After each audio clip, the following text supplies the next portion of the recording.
আসসালামু আলাইকুম প্রিয় শিক্ষার্থীবৃন্দ, ফ্রি অনলাইন স্কুলে তোমাদের স্বাগতম। আশা করি সবাই ভালো আছো। আজকে আমি তোমাদের সঙ্গে আলোচনা করব তৃতীয় অধ্যায়ের পরিণতি ও সুশাসন প্রথম পত্রের একটা খুবই গুরুত্বপূর্ণ বিষয় নিয়ে।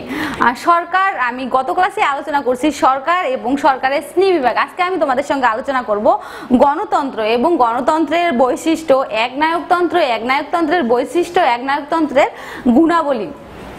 তো আমি শুরুতেই আলোচনা করি তোমাদের সঙ্গে যে গণতন্ত্র।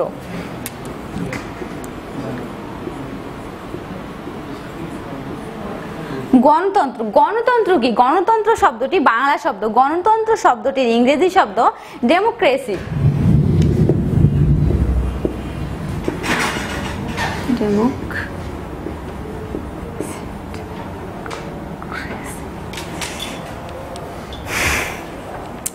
গণতন্ত্র শব্দটির ইংরেজি শব্দ ডেমোক্রেসি। এই ডেমোক্রেসি শব্দটি আবার এসেছে গ্রিক শব্দ থেকে। ডেমোক্রেসি শব্দটা কোন শব্দ থেকে আসছে? গ্রিক শব্দ ডেমোস এবং ক্রেটিয়া বা ক্রেটোস থেকে। ডেমোক্রেসি শব্দটা আসছে গ্রিক শব্দ ডেমোস এবং ক্রেটিয়া বা ক্রেটোস থেকে। এটা কিন্তু তোমাদের জন্য একটা খুবই গুরুত্বপূর্ণ কোশ্চেন। এটা শুধু তোমাদের এইচএসসি পরীক্ষার্থীদের জন্য না, তোমাদের এডমিশনেও কিন্তু বিভিন্ন এক্সামে এটা আসে যে ডেমোক্রেসি শব্দটি কোন শব্দ থেকে আসছে। ডেমোক্রেসি শব্দটি গ্রিক শব্দ ডেমোস এবং ক্রেটিয়া বা ক্রেটোস থেকে আসছে। ডেমোস শব্দের অর্থ জনগণ এবং ক্রেটিয়া শব্দের অর্থ শাসন ক্ষমতা। ডেমোস শব্দের অর্থ কি? এটা কিন্তু তোমাদের এসএসসি পরীক্ষায় আসতে পারে যে ডেমোস শব্দের অর্থ কি। ডেমোস শব্দের অর্থ আমরা কি জানতে পারতেছি যে ডেমোস শব্দের অর্থ হচ্ছে জনগণ এবং ক্রেটিয়া বা ক্রেটোস শব্দের অর্থ হচ্ছে শাসন ক্ষমতা।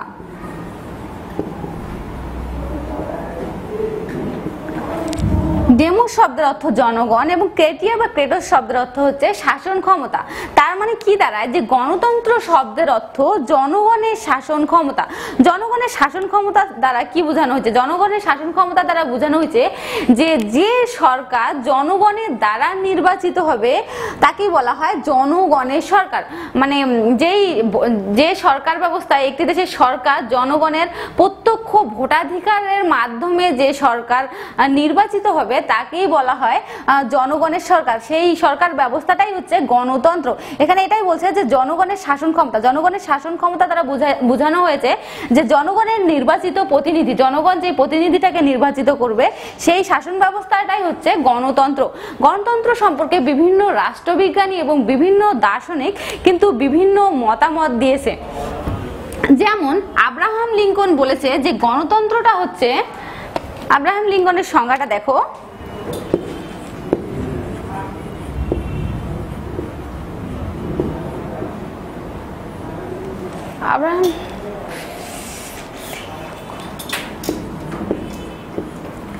আব্রাহাম লিঙ্কন বলছে যে গণতন্ত্রটা হচ্ছে যে সরকার জনগণের জন্য, জনগণের দ্বারা এবং জনপ্রতিনিধিত্বমূলক শাসন ব্যবস্থাটাই হচ্ছে গণতন্ত্র। আব্রাহাম লিঙ্কন কি বলছে যে সরকারটা জনগণের জন্য। আমি শুরুতেই বললাম যে সরকারটা হবে জনগণের জন্য, জনগণের দ্বারা, মানে জনগণ নির্বাচিত করবে সরকারকে এবং জনগণের জন্য বলতে বোঝানো হয়েছে যে জনগণ যে সরকারটাকে নির্বাচিত করবে সেই সরকারটা হবে জনগণের জন্য। কারণ সেই সরকারকে নির্বাচিত করছে কিন্তু জনগণ, আর জনগণের জন্যই কিন্তু সেই সরকার বিভিন্ন উন্নয়নমূলক, একটি রাষ্ট্রের বিভিন্ন উন্নয়নমূলক, বিভিন্ন কল্যাণমূলক এবং একটি রাষ্ট্রে সুশাসন প্রতিষ্ঠা করবে। তাহলে আমরা কি দেখতে পাই যে এটাই আব্রাহাম লিঙ্কন বলছে যে জনগণের জন্য এবং জনগণের দ্বারা জনপ্রতিনিধিত্বমূলক, যেখানে জনপ্রতিনিধিদের অংশগ্রহণের সুযোগ থাকবে এবং জনগণের সুযোগ থাকবে একটা সরকার নির্বাচিত করার। সেজন্য তিনি বলছেন যে জনগণের জন্য, জনগণের দ্বারা এবং জনপ্রতিনিধিত্বমূলক সরকার ব্যবস্থাকেই বলা হয় গণতন্ত্র। এটা কিন্তু তোমাদের বহু নির্বাচনী বা জ্ঞানমূলক কোশ্চেন আসতে পারে যে এই এই কথাটা কে বলছেন যে জনগণের জন্য জনগণের দ্বারা এবং জনপ্রতিনিধিত্বমূলক শাসন ব্যবস্থাই হচ্ছে গণতন্ত্র, এই কথাটা কে বলছেন? এই উক্তিটা করছেন আব্রাহাম লিঙ্কন। স্যার জন সিলি বলছেন যে গণতন্ত্র হচ্ছে এমন এক ধরনের সরকার ব্যবস্থা যেখানে সকলের অংশগ্রহণের সুযোগ রয়েছে। সকলে বলতে এখানে কি বোঝানো হয়েছে? আমি একটু আগেই বললাম তোমাদেরকে, সকলে বলতে কিন্তু জনগণকে বোঝানো হয়েছে, যে সকলে মানে জনগণ, সকল জনগণ যেখানে অংশগ্রহণ করে তাদের সঠিক মতামতের ভিত্তিতে একটা সরকার নির্বাচিত করবে, সেই সরকার ব্যবস্থাটাকেই কিন্তু জন সিলি বলছেন যে গণতন্ত্র হচ্ছে এমন এক সরকার ব্যবস্থা যেখানে সকলের অংশগ্রহণের সুযোগ থাকবে, মানে সকল প্রাপ্তবয়স্ক জনগণ তাদের ভোটাধিকারের মাধ্যমে তাদের জনপ্রতিনিধিটা নির্বাচিত করবে। আবার সিএফ স্ট্রং কি বলছে? সিএফ স্ট্রং বলছে যে শাসিত জনগণের সক্রিয় অংশগ্রহণের মাধ্যমে যে শাসন ব্যবস্থাটা পরিচালিত হয় তাকেই কিন্তু গণতন্ত্র বলে। শাসিত জনগণের সক্রিয় সম্মতির উপর ভিত্তি করে যে সরকার, যে রাষ্ট্রে জনগণ শাসিত হয়, কার দ্বারা শাসিত হয়? সরকারের দ্বারা শাসিত হয়। সরকার জনগণকে শাসন করে এবং জনগণরা সক্রিয়ভাবে একটি দেশের নির্বাচন কার্যে অংশগ্রহণ করে, সেই নির্বাচন ব্যবস্থাটাকেই কিন্তু তিনি বলছেন যে জনগণের সক্রিয় সম্মতির উপর যে শাসন ব্যবস্থা বা যে সরকার ব্যবস্থাটা প্রতিষ্ঠিত হয় তাকেই কিন্তু গণতন্ত্র বলা হয়। তাহলে আমরা কি জানলাম যে গণতন্ত্র কি, গণতন্ত্র কোন কোন শব্দ থেকে উৎপত্তি হয়েছে, গণতন্ত্রের ইংরেজি শব্দ, এবং গণতন্ত্রকে নিয়ে যে বিভিন্ন দার্শনিক এবং বিভিন্ন রাষ্ট্রবিজ্ঞানী মতামত দিয়েছে তাদের মতামতটা আমরা জানলাম। এখন আমরা জানবো যে গণতন্ত্রের বৈশিষ্ট্যগুলা কি। গণতন্ত্রের কিছু বৈশিষ্ট্য রয়েছে যেগুলোর উপরে কিন্তু একটি দেশের গণতন্ত্রটা সুপ্রতিষ্ঠিত হয় এবং গণতন্ত্রটা টিকে রয়েছে। এই বৈশিষ্ট্যগুলো যদি না থাকতো তাহলে কিন্তু কখনোই একটি দেশে সঠিক গণতন্ত্র প্রতিষ্ঠিত হতো না। এখন আমি আলোচনা করব তোমাদের সঙ্গে যে গণতন্ত্রের বৈশিষ্ট্য কি।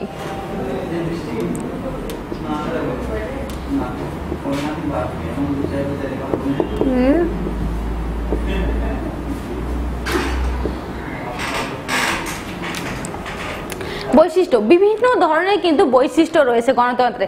শুরুতেই আমরা দেখতে পাই যে জনগণের সম্মতি।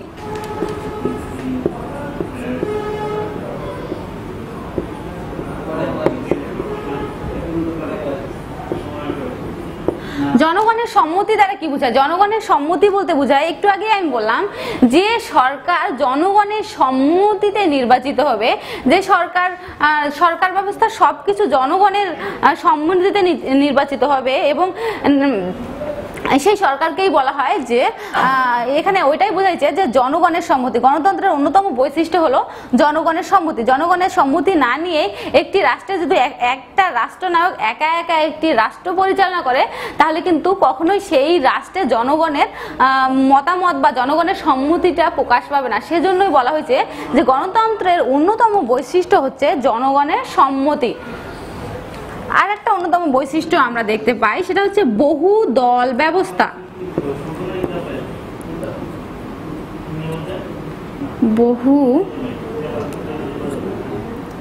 বহু দল গণতান্ত্রিক দেশে কিন্তু বহু দল থাকে। একটি জনগণ চাইলে যেই দলকে ইচ্ছা, জনগণ যাকে মনে করবে যে এই সরকারটা জনগণের জন্য কল্যাণকর, একটি দেশে উন্নতি সাধন করতে পারে, সেই সরকারটাকেই কিন্তু সেই সরকারকেই বা সেই দলকেই কিন্তু জনগণ নির্বাচিত করবে। সেজন্য বলা হয় যে গণতান্ত্রিক রাষ্ট্রে বহু দলের ব্যবস্থা থাকবে। একটি দেশে যদি বহু দলের ব্যবস্থা না থাকতো, একটি দেশে যদি একটি মাত্র দল থাকতো তাহলে কিন্তু জনগণ তাদের প্রতিনিধি বাছাই করতে পারতো না, তাহলে সেই দেশে কিন্তু গণতন্ত্র প্রতিষ্ঠিত হতো না, সেই দেশে প্রতিষ্ঠিত হতো একনায়কতন্ত্র। তাহলে আমরা কি দেখতে পাই যে গণতন্ত্রের অন্যতম একটা বৈশিষ্ট্য হলো যে বহু দল ব্যবস্থা, স্বাধীন বিচার ব্যবস্থা। পরবর্তী যে আমরা বৈশিষ্ট্য, গণতন্ত্রের বৈশিষ্ট্যটা দেখতে পাই সেটা হচ্ছে স্বাধীন বিচার।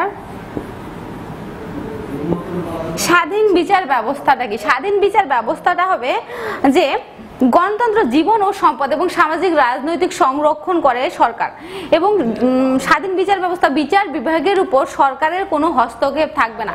বিচার বিভাগের উপর সরকারের যে অন্য বিভাগগুলো রয়েছে, আইন বিভাগ, শাসন বিভাগ, এই বিভাগগুলোর কোনো হস্তক্ষেপ থাকবে না। স্বাধীন বিচার বিভাগ প্রতিষ্ঠিত হবে, যেই বিচার বিভাগে সকল জনগণ সমান সুযোগ সুবিধা লাভ করবে এবং ধনী গরিব সব জনগণই সমান বিচার পাবে। সেই বিচার ব্যবস্থাকেই বলা হয়েছে যে স্বাধীন বিচার ব্যবস্থা। আমরা গণতান্ত্রিক রাষ্ট্রে কিন্তু দেখতে পাই যে গণতান্ত্রিক রাষ্ট্রে কিন্তু স্বাধীন বিচার ব্যবস্থা প্রতিষ্ঠিত রয়েছে এবং নিয়মতান্ত্রিক রাজতন্ত্র।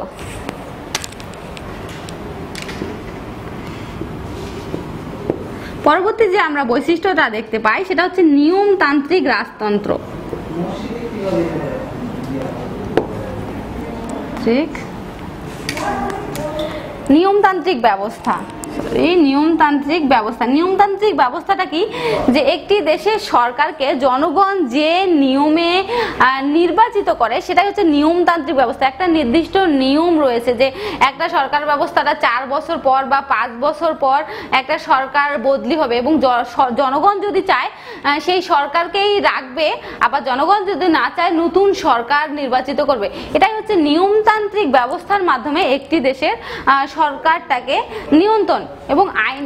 আরেকটা আমরা গণতন্ত্রের গুরুত্বপূর্ণ বৈশিষ্ট্য দেখতে পাই সেটা হচ্ছে আইনের শাসন।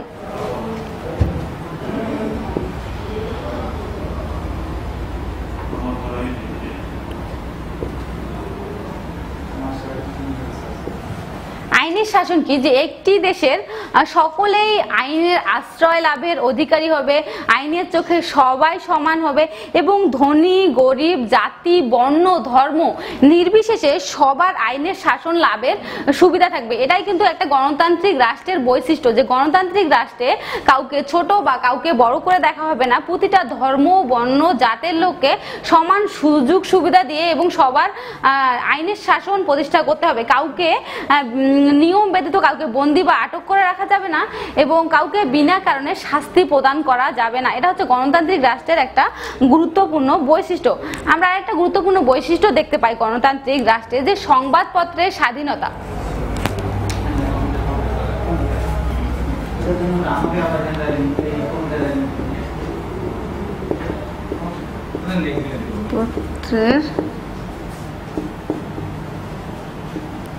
সংবাদপত্রের স্বাধীনতা কি, যদি একটি রাষ্ট্রে বহু দল ব্যবস্থা থাকে, বহু রাজনৈতিক দল থাকে, তাহলে কিন্তু সংবাদপত্র তাদের ইচ্ছা মতো মত প্রকাশ করে কোন দলটা ভালো, কোন দলটা কি কি রাষ্ট্রের জন্য উন্নয়নমূলক কাজ করতেছে, সেই স্বাধীনতাটা কিন্তু পায়।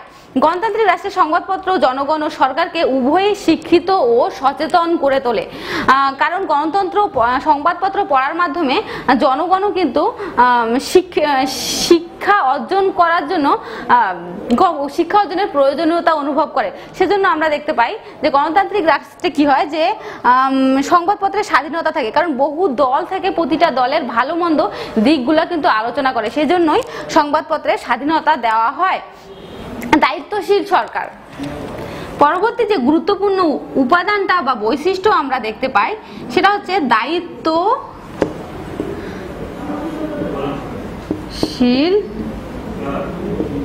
সরকার। দায়িত্বশীল সরকারটা কি, একটি রাষ্ট্রে যেহেতু অনেক দল থাকে এবং বহু দলের মাধ্যমে একটি দেশে নির্বাচিত হয়, সেজন্য একটি সরকার যদি দেশের জন্য উন্নয়নমূলক কর্মকাণ্ড না করে তাহলে কিন্তু জনগণ সেই সরকারকে পরবর্তীতে নির্বাচিত করবে না।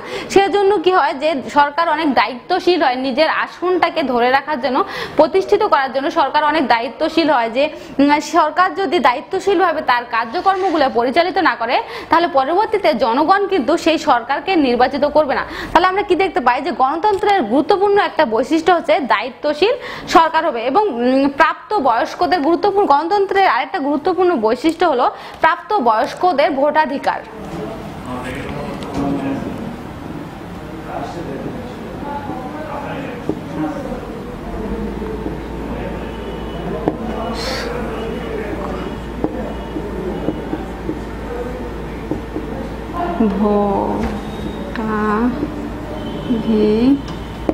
প্রাপ্ত প্রাপ্তবয়স্কদের ভোটাধিকার কি? একটি দেশের জনগণ যদি প্রাপ্তবয়স্ক হয় তাহলে তাদের মধ্যে কিন্তু ভালো মন্দ বোঝার গুণাবলীগুলো থাকে, যে কোনটা ভালো কোনটা খারাপ। এই গুণাবলীগুলোর মধ্যে থেকে তারা বুঝতে পারে যে কোন সরকারটা একটি দেশের বা একটি রাষ্ট্রের উন্নতি সাধন করতে পারে। সেই থেকেই কিন্তু প্রাপ্তবয়স্করা কি করে, যে যোগ্য একটা নেতাকে নির্বাচিত করে। সেজন্য আমরা দেখতে পাই যে গণতন্ত্রের গুরুত্বপূর্ণ বৈশিষ্ট্য হলো প্রাপ্তবয়স্ক। এতক্ষণ আমরা আলোচনা করতেছিলাম যে গণতন্ত্রের বৈশিষ্ট্য। এখন আমি তোমাদের সঙ্গে আলোচনা করব গণতন্ত্রের গুণাবলী। একটি রাষ্ট্রে গণতন্ত্র থাকলে কি কি গুণ থাকে এবং একটি রাষ্ট্রের কিভাবে উন্নতি সাধিত হয় সেই বিষয়গুলো আমি তোমাদের সঙ্গে আলোচনা করব। গণতন্ত্রের গুণ। গণতন্ত্রের গুণ রাষ্ট্র পরিচালনায় সকলের অংশগ্রহণ। গণতন্ত্রের সর্বোত্তম যে গুণটা সেটা হচ্ছে রাষ্ট্র পরিচালনায় সকলের অংশগ্রহণ।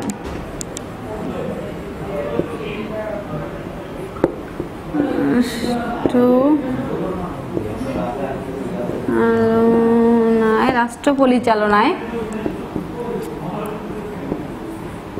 সকলের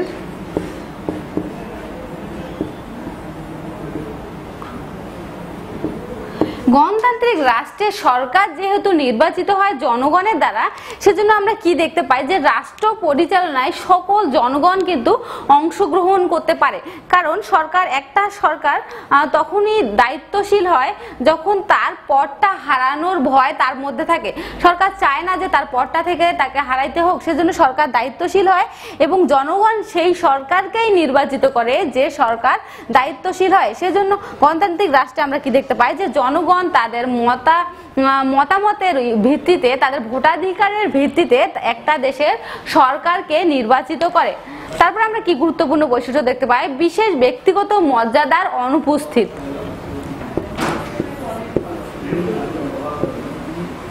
বিশেষ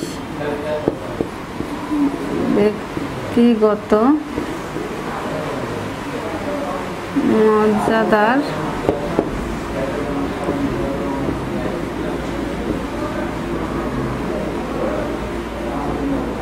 গণতান্ত্রিক রাষ্ট্রে কিন্তু ধনী গরিব জাতি বর্ণ নির্বিশেষে প্রতিটা লোকের সমান মর্যাদা দেওয়া হয়। আইনের ক্ষেত্রে, বিচারের ক্ষেত্রে প্রতিটা জায়গায় সমান মর্যাদা দেওয়া হয়। কারণ সরকার যদি প্রতিটা জনগণকে সুযোগ সুবিধা না দেয়, সমান মর্যাদা না দেয়, পরবর্তীতে কিন্তু সেই সরকারের নির্বাচিত হওয়ার কোনো চান্স থাকে না। সেজন্য কি হয় যে সরকার জনগণের কল্যাণের কথা ভাবে এবং জনগণকে কোনো নির্দিষ্ট জনগণকে বিশেষ ব্যক্তিগত মর্যাদা প্রদান করে না।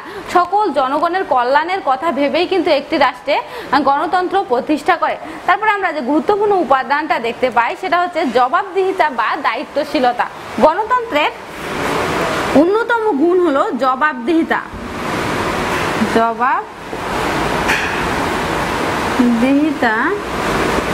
বা দায়িত্বশীলতা। সরকারের কিন্তু জবাবদিহিতা থাকে বলেই একটি দেশের সরকার কিন্তু গণতান্ত্রিক রাষ্ট্রে অন্যায় করতে পারে না। সরকার কি করতেছে, কোন নীতি নির্ধারণ কেন করতেছে, প্রতিটা বিষয়ে কিন্তু সরকারকে জনগণের নিকট জবাবদিহি করতে হয় এবং সরকার জনগণের দায়িত্বের কথা ভেবে এবং জনগণের কল্যাণের কথা ভেবে তার দায়িত্বটা কিন্তু সঠিকভাবে পালন করে। কারণ একটি রাষ্ট্রে, আমি একটু আগেই বলছি যে একটি গণতান্ত্রিক রাষ্ট্রে কিন্তু বহু দলের ব্যবস্থা রয়েছে। সেজন্য তার পদটাকে মজবুত এবং শক্ত করে ধরে রাখার জন্য সরকার কি করে, জবাবদিহিতামূলক আচরণ করে এবং সরকার দায়িত্বশীল হয়। ব্যক্তিত্ব বিকাশের সুযোগ। পরবর্তী যে গুণটা আমরা দেখতে পাই সেটা হচ্ছে ব্যক্তিত্ব বিকাশের সুযোগ। তো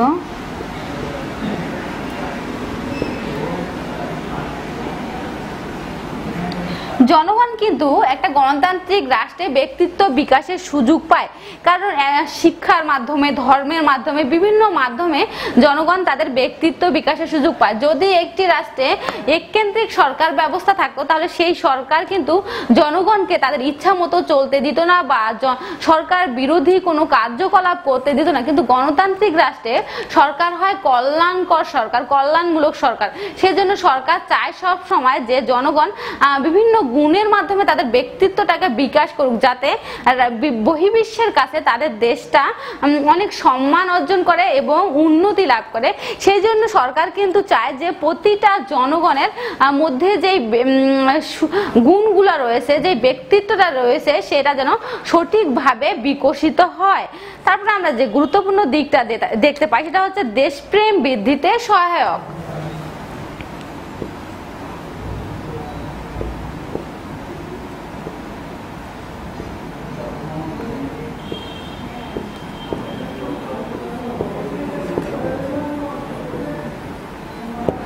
যেহেতু গণতান্ত্রিক সরকার ব্যবস্থায় জনগণরা তাদের মনোনীত এবং তাদের নির্বাচিত সরকারকে মনোনীত করে, যেই সরকার তাদের জন্য কল্যাণকর, যেই সরকার উন্নতি লাভ করতে পারে, সেই সরকারকে নির্বাচিত করে। সেজন্য তাদের মধ্যে একটা দেশপ্রেম ফুটে ওঠে। সরকার তাদের নিজেদের সরকার, তারা ভাবে যে সরকারটা তাদের নিজেদের সরকার। এই অনুভূতি থেকেই কিন্তু তাদের মধ্যে একটা দেশপ্রেম কাজ করে।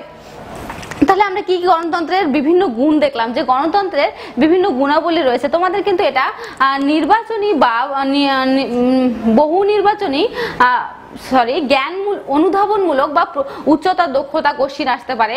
এই কোশ্চিনগুলা যে গণতন্ত্রের গুণ কি এবং গণতন্ত্রের বৈশিষ্ট্য, একটু আগে যে আমি আলোচনা করলাম গণতন্ত্রের বৈশিষ্ট্য, তাহলে তোমরা এখান থেকে যদি উচ্চতর দক্ষতা বা প্রয়োগমূলক 8 থেকে 9টা পয়েন্ট দাও তাহলে তোমরা কিন্তু ফুল মার্কস পাবে। সেজন্য এই উচ্চতর দক্ষতা এবং তোমাদের প্রয়োগমূলক কোশ্চিনের ক্ষেত্রে এই পয়েন্টগুলো অবশ্যই জানা প্রয়োজন।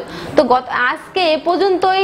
গত ক্লাসে আমি আরো ইম্পর্টেন্ট কোনো অধ্যায় নিয়ে আলোচনা করব, যেটা তোমাদের এইচএসসি পরীক্ষার জন্য খুবই জরুরি। সে পর্যন্ত তোমরা ভালো থাকো, সুস্থ থাকো। আসসালামু আলাইকুম।